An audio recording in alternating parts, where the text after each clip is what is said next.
Hello friends, नमस्कार and welcome to समाधान। साथियों, उम्मीद है कि आप सब अच्छे होंगे और साथ ही साथ आपकी स्टडी भी अच्छे से चल रही होगी। साथियों, बीएसएससी के थ्रू 2 नोटिफिकेशन आए हैं, जिसमें तो आपका एक चतुर्थ स्नातक स्तरीय प्रतियोगिता परीक्षा के लिए फॉर्म भरना है और दूसरा है जो आपका ऑफिस असिस्टेंट के लिए, ऑफिस अटेंडेंट के लिए फॉर्म भरना है, यानी ग्रुप डी के लिए। तो दोनों में आप सबका रिक्वेस्ट था कि सर एक फुल प्रोसेस लाइव वीडियो बनाइए जिसमें सारे डिटेल्स फॉर्म भर के दिखाए गए हों, लाइव फ़ोटो भी जैसे कि क्लिक किए गए हों। तो ये सारे चीज़ हम यहाँ पे दिखाने वाले हैं और देखिए ये वीडियो दोनों लोगों के लिए बेनिफिशियल होने वाला है, चाहे आप CGL 4 के लिए फॉर्म भरेंगे या फिर आप ऑफिस अटेंडेंट के लिए फॉर्म भरेंगे, क्योंकि सारी प्रक्रिया सेम है। और देखिए एक बात यहाँ पे ध्यान से देखिएगा कि डॉक्यूमेंट्स आपको अलग से कोई अपलोड नहीं करनी है, आपको केवल यहाँ पे फ़ोटो सिग्नेचर, लाइव फ़ोटो ये सब अपलोड करनी है। तो पूरी स्टेप बाय स्टेप देखिएगा, तो एक भी गलती नहीं कीजिएगा, क्योंकि देखिए बीएसएससी इस बार आपको एक भी मौका नहीं देने जा रही है। आप अगर एक बार गलती कर देते हैं तो फिर आपकी गलती सुधार नहीं होगी। तो सबसे पहले आपको यहाँ पे नीचे आइएगा लिंक पे, तो देखिए क्लिक हेयर फॉर रजिस्ट्रेशन पे आपको क्लिक कर देना है।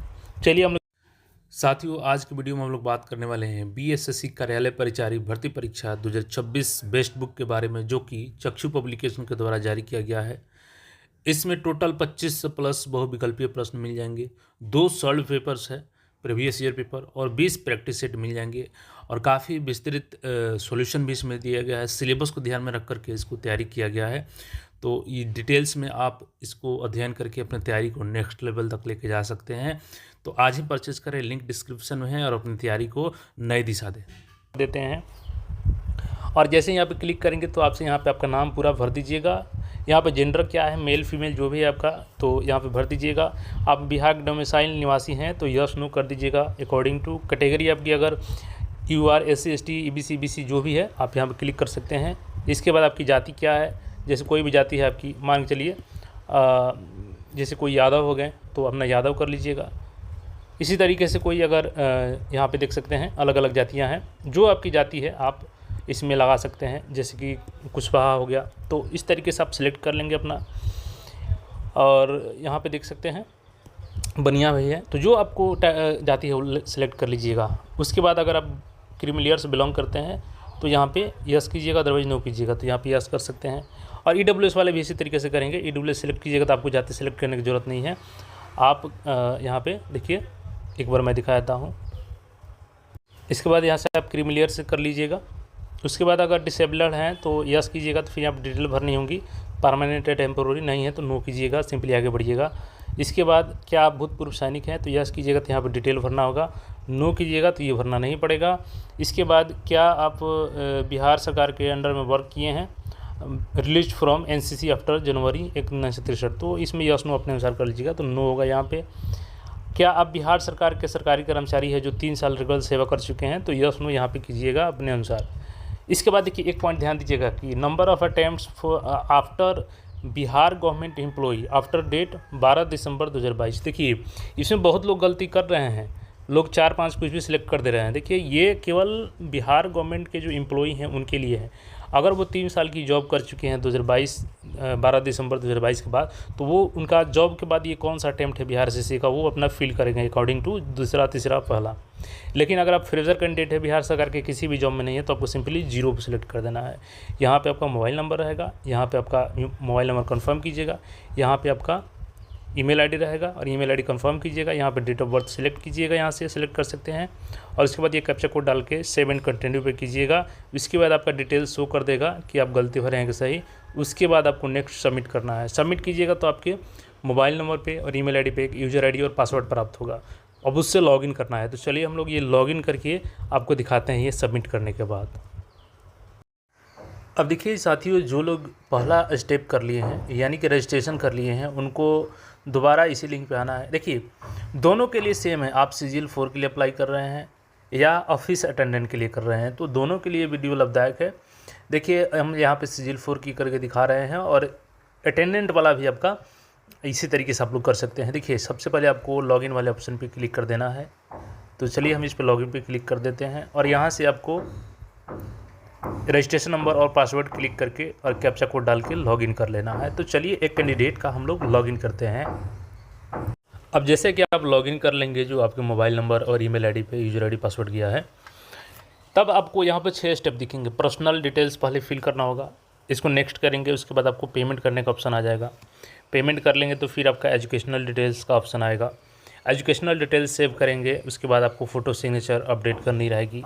देन फ़ोटो सिग्नेचर के बाद आपका अपलोड लाइव फ़ोटो का ऑप्शन आएगा और यही अंतिम प्रोसेस है। इसके बाद आपका एप्लीकेशन का स्लिप निकल जाएगा फाइनल सबमिशन के बाद। तो पूरी अपडेट को यहाँ पे शिद्दत से देखिएगा, ताकि देखिए एक ही बार ये मौका दे रही है एसएससी आपको, और दोबारा आपको फॉर्म एडिट करने का मौका भी नहीं मिलता है। बीएसओ में आप खुद देख सकते हैं जिनका गलती हुआ है अभी तक वो परेशान है। तो देखिए यहाँ पे आवेदक का नाम है, हमने हाइड कर दिया है उनका नाम। यहाँ पे फादर्स का नेम उनके, और आपका यहाँ पे माता जी का नाम रहेगा। नीचे हम लोग स्क्रॉल करते हैं पेज को। अब यहाँ पे देखिएगा तो यहाँ पे पिताजी का नाम हो जाएगा, आपके माताजी का नाम। यहाँ पे जो अब जैसे जेंडर जो है आपका वो तो पहले रजिस्ट्रेशन कर चुके हैं। आप बिहार के निवासी है कि नहीं वो पहले स्टेप में ही है। अब यहाँ पे आपको जो डोमिसाइल सर्टिफिकेट है वो यहाँ पे इशू डेट आपको सिलेक्ट करना है। इस पर क्लिक करेंगे तो सिलेक्ट करने का ऑप्शन आएगा। और देखिए डोमिसाइल के लिए आपको बता दें कि कितना भी साल पुराना हो, अगर वो परमानेंट आपका डोमिसाइल सर्टिफिकेट है तो आपको न्यू बनवाने की आवश्यकता नहीं है, उसी से हो जाएगी, ठीक है। और यहाँ पे आपका डोमिसाइल का जो नंबर है वो एंटर कर दीजिएगा।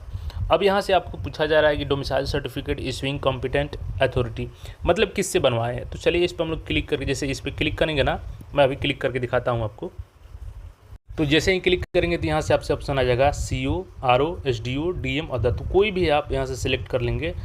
तो RO से बनवाए हैं तो RO जो भी है। ये स्टेप करने के बाद इसके बाद यहाँ से आपको सर्टिफिकेट नंबर, ये तो हो गया। यहाँ से RO सेलेक्ट करेंगे तो ये भरने का ऑप्शन नहीं आएगा, ठीक है। या CO सेलेक्ट करेंगे तो यहाँ पे आपका NCL का सर्टिफिकेट नंबर आएगा। और अगेन यहाँ पे डेट और वही फिर से RO, CO, DM सेलेक्ट करने का ऑप्शन आएगा। तो जिससे आपका बना है वो सिलेक्ट कर लीजिएगा, किसी से भी बना है तो आपका चल जाएगा, ठीक है। उसके बाद यहाँ पे आएगा आपका वार्ड ऑफ फ्रीडम फाइटर, तो यस नो कर लीजिएगा अगर होंगे तो। अगर हैं यस करेंगे तो यहाँ पे उसका सर्टिफिकेट नंबर, नहीं है तो नो करेंगे तो ये सब भरने की ज़रूरत नहीं आएगी। देखिए आप नेशनलिटी में आप इंडियन सेलेक्ट कर लीजिएगा। अब देखिए एक सवाल आपके मन में होगा, क्या यहाँ पे आधार कार्ड देना ज़रूरी है। देखिए आप Aadhaar card, voter ID card, driving licence, PAN card, passport कोई भी इसमें दे सकते हैं, तो इसके लिए परेशान नहीं होना है। यहाँ पे अगर आपका यस कर दीजिएगा आधार कार्ड है तो यहाँ पे आधार कार्ड नंबर डालना होगा, नो कर दीजिएगा तो नहीं डालना होगा। अब यहाँ पे टाइप ऑफ फ़ोटो का देखिएगा पहचान पत्र, तो यहाँ पे सेलेक्ट करेंगे आप तो ऑप्शन आ जाएगा, जो डालना चाहते हैं यहाँ से आप डाल सकते हैं और उसका नंबर यहाँ पे डालना होगा। अब आपसे यहाँ पे एक ऑप्शन पूछेगा कि have you ever been divided from any competitive examination, UPSC, state commission, other commission. तो अगर हुए हैं तो यहाँ पे एक्स करके आपको जानकारी देनी होगी, नहीं किए हैं तो नो कर दीजिएगा यहाँ पे, ठीक है। और यहाँ पे आपका एड्रेस कर दीजिएगा, यहाँ पे कॉरेस्पॉन्डेंस और यहाँ परमानेंट दोनों सेम है तो इसको भर के इसको क्लिक कर दीजिएगा, तो दोबारा फिर भरने की ज़रूरत नहीं पड़ेगी। और इसके बाद यहाँ पे देखिएगा तो यहाँ से सबमिट करने का ऑप्शन आ जाएगा। तो चलिए इस स्टेप को हम लोग फिल करते हैं और सबमिट करने के बाद के अगले प्रोसेस को दिखाते हैं।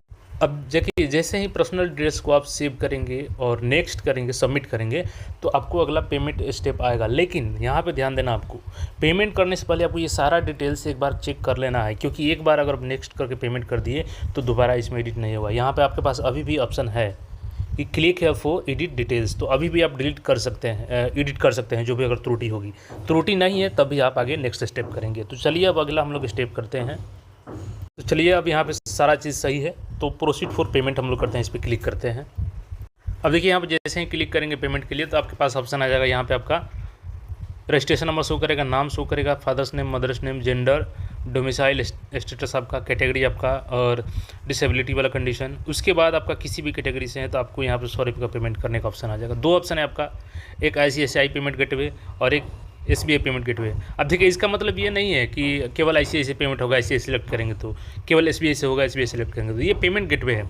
ये सेलेक्ट करने के बाद अंदर इसमें बहुत सारा आपका ऑप्शन आएगा, UPI का भी इवन ऑप्शन आना चाहिए। तो चलिए हम लोग SBI का यहाँ पे सिलेक्ट करके देखते हैं। तो यहाँ पे देख सकते हैं हमने बताया जैसा कि डेबिट कार्ड, क्रेडिट कार्ड का ऑप्शन आ गया है, SBI corporate credit card, internet banking और UPI का। तो चलिए हम लोग UPI से करके देखते हैं यहाँ पे। अब जैसे ही UPI पे क्लिक कीजिएगा तो यहाँ पे दो ऑप्शन आएगा आपका, UPI ID यहाँ पे इंटर करना होगा या यहाँ पे आप QR कोड इंटर करेंगे, QR कोड करेंगे तो QR कोड करेंगे तो यहाँ पे आपका QR कोड शो हो जाएगा और मोबाइल से आप अपने स्कैन करके इसको पेमेंट करेंगे तो पेमेंट हो जाएगा। तो चलिए हम लोग QR कोड करके देखते हैं। देखिए हम लोग यहाँ पे QR कोड पे क्लिक किए हैं, इसको हमने हाइड कर दिया। चलिए अब QR कोड का स्कैन करते हैं मोबाइल से और पेमेंट के आफ्टर दिखाते हैं क्या इंटरफेस आता है। अब देखिए कि यहाँ पे दोनों स्टेप ग्रीन हो गया, यानी कि ये कंप्लीट हो चुकी है। जो स्टेप कंप्लीट होगी वो ग्रीन हो जाएगी। पेमेंट भी सक्सेसफुल हो गया यहाँ पे, your online payment successfully process, तो पेमेंट हो चुका है। अब हम लोग एजुकेशनल डिटेल्स फिल करेंगे और इसको बताएंगे कैसे फिल करना है। अब देखिए यहाँ पे आपको स्टेप आ जाएगा सेव एंड नेक्स्ट, और उसके पहले आएगा प्रिंट पेमेंट स्लिप। तो सबसे पहले हम लोग स्लिप रख लेते हैं। देखिए कई बार आयोग मांग देता है, तो इसको प्रिंट करके रख लीजिए, फिर हम लोग सेव एंड नेक्स्ट करते हैं। तो चलिए सेव एंड नेक्स्ट करके दिखाते हैं। अब देखिए सेव एंड नेक्स्ट किए हम लोग, तो यहाँ पे एजुकेशनल डिटेल्स फिल करने की ऑप्शन आ चुकी है। फर्स्ट ऑफ ऑल इसमें आपको सब्जेक्ट भरना है 10th का, जिसमें आपके Hindi, Sanskrit, social science, science, English, सारी चीज़ों को यहाँ पे फिल कर लेना है। इसके बाद आप जैसे BSc BC किए हैं बिहार एजुकेशन बोर्ड से, तो ये फिल कर लीजिएगा, या CBSE। उसके बाद आपके टोटल कितने मार्क्स का एग्ज़ाम हुआ था, जैसे 500 का, इसमें कितना आया है तो यहाँ पे फिल कर लीजिएगा। इसके बाद यहाँ पे जो परसेंटेज होगा आपका वो दिखाएगा, अगर नहीं दिखाता है तो फिल कर लीजिएगा, फिर मैं दिखाऊंगा आपको। उसके बाद से यहाँ पे या तो आप सर्टिफिकेट नंबर यहाँ पे एंटर करेंगे, या अपने मार्कशीट का सीरियल नंबर एंटर करेंगे, और उसके बाद certificate issuing, marksheet issuing date. तो देखिए ध्यान रखिएगा, ये गलती मत कीजिएगा। कई बार होता है क्या है कि आप इसमें डाल देते हैं मार्कशीट का नंबर और इसमें डाल देते हैं सर्टिफिकेट इशूइंग डेट, तो गलत होगा। जो नंबर यहाँ पे डालेंगे वहीं यहाँ पे उसका इशू डेट भी डालिएगा। मार्कशीट का नंबर डालेंगे तो marksheet issue date, certificate issue वाला नंबर डालेंगे तो सर्टिफिकेट इशू डेट, ध्यान रखिएगा। 10th 12th में भी यहाँ पे 12th का भी सब्जेक्ट डाल लीजिएगा यहाँ पे, बोर्ड, टोटल मार्क्स, और इसी तरीके से यहाँ पे सर्टिफिकेट नंबर या मार्कशीट नंबर जो अवेलेबल है। और ग्रेजुएशन के यहाँ पे जैसे आपको टोटल सब्जेक्ट इंटर करने की जरूरत नहीं है। जैसे मान के चलिए किसी का मैथमेटिक्स है तो आप लिख दीजिएगा सिंपली मैथमेटिक्स, और कोस्ट में लिख दीजिएगा ऑनर्स, ठीक है। तो इतना से आपका हो जाएगा, और आपका यूनिवर्सिटी नेम यहाँ पे टोटल कितना है सारा चीज़ फिल कर लीजिएगा। चलिए इनका फिल करते हैं हम लोग और नेक्स्ट सबमिट करके दिखाते हैं। अब अगेन यहाँ आप देखिएगा साथियों, जैसे ही क्वालिफिकेशन डिटेल्स इनकी सेव हो गई है, तो अगला स्टेप हम लोगों को करना है सेव एंड नेक्स्ट। लेकिन उससे पहले फिर एक ऑप्शन आपको देगा कि click here for edit details. अगर अभी भी आपको कोई लगता है इसमें कोई गलती या त्रुटि हो गई तो उसको सुधार सकते हैं, क्योंकि अगर नेक्स्ट स्टेप कर देंगे तो फिर सुधार नहीं पाएंगे। इनका सारा चीज़ सही है। देखिए यहाँ पे कोस्ट मत दीजिएगा ऑनर्स में, सिंपल इस तरीके से लिख दीजिएगा। आपको पॉलिटिकल साइंस है तो पॉलिटिकल साइंस ऑनर्स लिख दीजिएगा, या आप चाहें तो ऑल सब्जेक्ट भी लिख सकते हैं, इससे कोई दिक्कत नहीं होगी। यहाँ पे आपका यूनिवर्सिटी का नाम रहेगा, टोटल नंबर, और यहाँ पे जैसे ही आप टोटल मार्क्स और ऑब्टेन मार्क्स भरेंगे तो परसेंटेज अपने से ले रहा है, तो इसके लिए टेंशन नहीं लेना है। इस सीरीज में आपको मार्कशीट या सर्टिफिकेट नंबर और जिसका आप नंबर दे रहे हैं उसी को यहाँ पे इशू डेट लिखना है। तो चलिए इनका हम लोग नेक्स्ट करते हैं, एंड फोटो और सिग्नेचर की अपलोड की प्रक्रिया दिखाते हैं, फिर आपका अपलोड लाइव फोटो का। अब देखिए 3 स्टेप ग्रीन हो गए हैं। अब हम लोग को लाइव यहाँ पे फ़ोटो और सिग्नेचर अपलोड करना है। देखिए फ़ोटो अपलोड करते समय आपको ध्यान देना है कि रिसेंट पासपोर्ट साइज़ फ़ोटो होनी चाहिए, और प्रीफर कीजिएगा कि वाइट बैकग्राउंड का आपका फ़ोटो हो, और देखिए 200x230 PDF का होना चाहिए, 20 से 50 के बीच में होनी चाहिए। इसके बाद यहाँ पे आपको इंग्लिश सिग्नेचर करना है। वाइट पेज पे आपको ब्लैंक या ब्लू पेन से कर लीजिएगा, और यहाँ पे हिंदी सिग्नेचर। देखिए यहाँ भी आप लोग गलती कर देते हैं, इंग्लिश का हिंदी में और हिंदी का इंग्लिश में अपलोड कर देते हैं कई लोग, तो ये गलती मत कीजिएगा। अपलोड करने के बाद एक बार दोबारा चेक भी कर लीजिएगा। चलिए हम लोग इनका अपडेट करते हैं और फिर अपलोड लाइव फ़ोटो को भी दिखाएंगे हम लोग। देखिए यहाँ पे हमने फ़ोटो सिग्नेचर सब चीज़ अपलोड कर दिया है इनका। अब यहाँ पे हम लोग सबमिट पे क्लिक करेंगे। देखिए बैकग्राउंड यहाँ पे वाइट है, ठीक है, इस फोटो का भी बैकग्राउंड वाइट है, तो आप लोग यही कोशिश कीजिएगा डालने के लिए। अब चलिए इनका हम लोग सबमिट करते हैं। तो देखिए यहाँ पे लिख रहा है कि इमेज सक्सेसफुली अपलोडेड, नीचे थोड़ा सा ये भी ग्रीन हो चुका है। अगर आपको लगता है कि फ़ोटो सिग्नेचर सही नहीं है तो यहाँ पे री अपलोड का भी ऑप्शन है, री अपलोड फ़ोटो सिग्नेचर, यहाँ से कर सकते हैं। अगर सब चीज़ सही है तो सेव एंड नेक्स्ट पे क्लिक करेंगे। चलिए हम लोग क्लिक करते हैं। अब जैसे ही फ़ोटो सिग्नेचर वाला नेक्स्ट स्टेप करेंगे ना, तो यहाँ पे आपको 3 ऑप्शन आएंगे, allow while visiting the site, allow all this time, never allow. देखिए नेवर अलाउ मत कीजिएगा, इसमें से आप allow while visiting the site कर दीजिएगा। उसके बाद आपका एक कैमरा खुल के आएगा, वहाँ से लाइव फ़ोटो कर सकते हैं। चलिए अब इसको हम लोग करते हैं और फिर आपको दिखाते हैं। अब देखिए इसी तरीके से आपको बैकग्राउंड रखना है, वाइट बैकग्राउंड कोशिश कीजिएगा या लाइट बैकग्राउंड हो। अब देखिए जिन कैंडिडेट का फॉर्म है थोड़ा सा वो सर्विले टाइप के, वो कैमरा के सामने आना नहीं चाहते हैं, ठीक है, नहीं तो मैं दिखाया था उनको, क्योंकि अब कोई अगर मना कर रहा है तो नहीं दिखा सकते हैं। बाकी अपलोड करने के बाद मैं उनका दिखाऊँगा अभी। तो चलिए यहाँ से आप जैसे बीच में आपका फेस यहाँ पर रहना चाहिए, मैं एक बार दिखाया था आपको। देखिए यहाँ पे फेस रहना चाहिए, बीच में चेहरा सीधा आना चाहिए और कान दोनों दिखाई देना चाहिए आपका। उसके बाद टेक फ़ोटो कीजिएगा, टेक कीजिएगा तो यहाँ पे साइड में आपका फ़ोटो आ जाएगा। उसके बाद आपको यहाँ पे अपलोड लाइव फ़ोटो, तो अपलोड कर दीजिएगा। उसके बाद सबमिट करने का ऑप्शन आएगा। तो चलिए ये करके हम दिखाते हैं इनका। तो यहाँ से अब देखिएगा यहाँ पर इनका लाइव फ़ोटो खींच लिए हम, और प्रॉपर देखिए इनका बीच में फेस बिल्कुल सीधा आया है इनका यहाँ पे। तो इस तरीके से आपको फ़ोटो खींचना है। देखिए पीछे वाइट बैकग्राउंड है, तो इन सारे बातों को ध्यान देना है। आप यहाँ से री अपलोड भी कर सकते हैं अगर सही फ़ोटो नहीं आए तो, लेकिन इसी फ्रेम में आप कीजिएगा इस तरीके से। यहाँ पे डिक्लेरेशन को एक्सेप्ट कर लेना है और फाइनल सबमिट पे क्लिक करना है। तो चलिए हम लोग फाइनल सबमिट क्लिक करते हैं। तो यहाँ पे देखेंगे कि लाइव फ़ोटो डालने के बाद जब सबमिट किए तो फाइनल इनका सबमिट हो गया। और देखिए इस बार चूँकि पिछली बार आपसे डॉक्यूमेंट्स भी अपलोड करवाया गया था BSO में, लेकिन इस बार आपसे कोई डॉक्यूमेंट्स अपलोड नहीं करवाया गया है। तो आगे देखिए इसमें अगर कोई डॉक्यूमेंट्स को लेकर के आगे अपडेट आएगी तो फिर हम लोग साझा करेंगे। फिलहाल फ़ोटो सिग्नेचर और लाइव फ़ोटो ही करना है। यहाँ से आपको प्रिंट स्लिप पेमेंट का कर लेना है, प्रिंट स्लिप एप्लीकेशन का, दोनों सुरक्षित रखना है। आप चाहें तो प्रिंट करवा के अपने फाइल में भी लगा दीजिएगा, क्योंकि कई बार मोबाइल में डिलीट भी हो जाता है। तो ये अपडेट था। बाकी कोई अन्य क्वेरी हो तो कमेंट करके पूछ सकते हैं। बाकी अपडेट्स के लिए चैनल को सब्सक्राइब करके जुड़े रहें। मिलते हैं फिर नए अपडेट में। धन्यवाद।